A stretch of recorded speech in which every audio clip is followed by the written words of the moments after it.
Telle est la stratégie que l'École des hautes études en santé publique cherche à développer.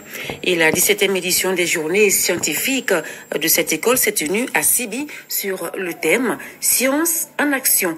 On fait le point avec nos envoyés spéciaux Batraoré et Karunga Konate.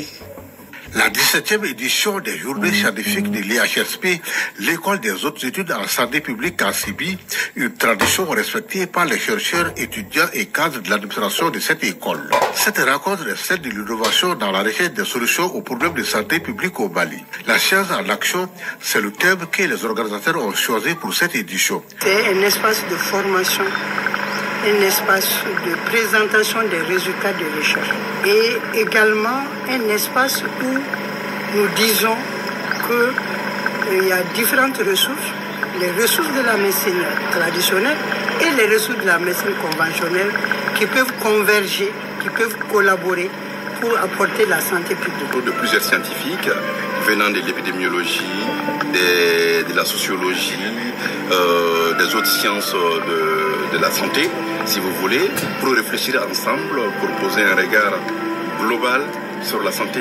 Parce que la santé, n'est-ce pas, est quelque chose de complexe.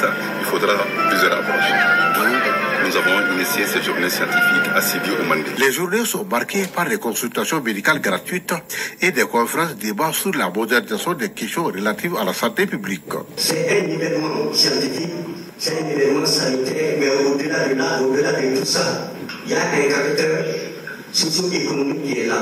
Pour que nous puissions découvrir d'autres choses qui pourront vraiment apporter un plus au système de santé pour que nous puissions être encore plus performants. L'édition de cette année est dédiée au chercheur italien Sergio Gianni qui s'est beaucoup investi dans la recherche en santé publique au Mali et qui nous a quittés en mai dernier. Aussi, un pied de baobab a été mis en terre pour l'immortaliser.